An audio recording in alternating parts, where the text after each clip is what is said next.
Cool. So everything we're gonna need to do my chocolates. So I've got some molds here. Obviously, silicone molds work great. Just a variety to show you. Some gloves. Always wearing gloves. You need a spatula. You're gonna need a double boiler. Some water, something like that. I like these ones like this because they're easy to pour out of, mix out of. The ones with the ridges leave loss, which we don't want. I've got some decarbed Tropicana cookies crumble here. And I like to use these. It's kind of my secret. People, you can temper your chocolate to get it shiny and do things, but if you buy these molds, I'm not going to use this chocolate one. I'm going to use this vanilla one today, and I'm going to sprinkle it with some heath. I'm going to sprinkle the heath in kind of towards the end because I don't want to cook it in there. It's just kind of a nice crunch within. So that's everything you're going to need to make my chocolates. Okie dokie. Bam. So first, let's get some water up in here. If you don't know how a double boiler works, you don't want it to touch the bottom of this. Too much heat. That's the whole point. That's even a little too close for me. I rock with it about 1.5 inches up. That's how I do. All right, let's get this going. I'm generally sticking with around 4. I like to get it a slow heat up. Okay. All right. So with these. Comes in 1/8. What I use is 5. Fits in the double boiler well. Makes for a good higher dosage that I'm looking for. So we'll take these 5 right here and use them. I stand them up. I'm weirdo. I like them all to start melting. Okay. Okay. Here we go. So we'll let those go. Give you a little update. It generally takes about 15-20 minutes for this to melt down. That's it. And I'm gonna wait for this to get to a little small boil here. Okay. What I run on is usually about 4 or 5, somewhere in there. Medium heat. Tends to do the job. Takes a while for the chocolate to melt down here, but I usually take the time to get my molds set up, whatever I plan on using. You know, just give it some time, be patient. All right, so it's about 15 minutes. You can see the chunks are melting. Just give it some time. Still want these to get a little bit smoother before you think about adding your concentrate, okay? Okay, still a few clumps in here, but pretty much melted down. That clump will go away pretty quick. So this is usually the time when I'll throw in my decarb wax.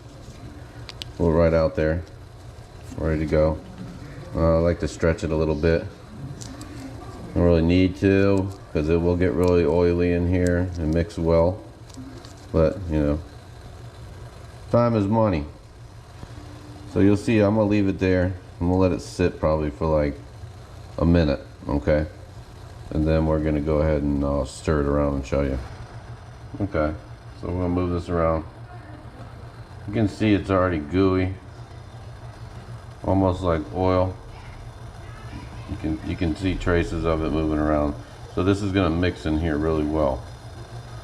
Okay, it's almost like a runny caramel. And I still got a small clump in the bottom. So when that melts down, this will be fully mixed. I'm probably just gonna mix it in here for another 2 minutes to make sure it's fully blended. But it's already melted down. You can't even see it anymore. It's mixing. I can smell it. You'll smell it. Okay. Okay, so we're good. Everything's mixed in. We've got my molds. I don't spray my molds when using chocolate or anything. Make sure to wipe the bottom of your double boiler so you're not getting water in your chocolate. Okay. And I'm gonna fill up this candy bar one first. We'll even here. That's pretty good, okay? Because I can shake that out and spread it, which is what I'm gonna do. And then we'll go ahead and fill these up. I don't need to be perfect here, because I can shake this and get it perfect. And then we're gonna add the heath at the end. If you add the heath now, you're just gonna get a bunch of brown chocolate as opposed to the white chocolate you're looking for, if you're adding something like heath. for something fun to the end, you know. Alright. Good. If you get a little on the edge, you can use your spatula, scoop it in. It's quite normal that that happens. No one's perfect here. We're all home bakers. Alright. Almost done here. And a little more over here. Okay. Now, what I'm going to do is shake it a little bit. And shake it, you can get them even. Spatula is good for getting stuff off the edge here. If you use a clean spatula like I will in a second, you'll see that. This, I'm just going to kind of water it in. And then, like I said, you shake it. You can get it pretty even. I probably could have put a little more chocolate in this one. That's fine though. If you do decide to put it in the oven or anything like that, you'll be fine later on. But what I'm gonna do is shake, because this works good. Keep tapping it down. All right. Now we don't have perfect consistency here.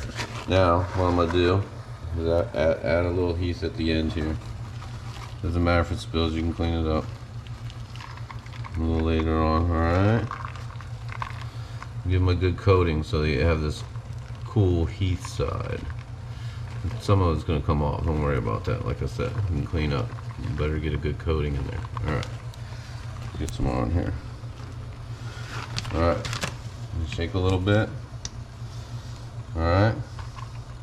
Then from this point into the fridge. That's where we're going. And I'll show you the finished product.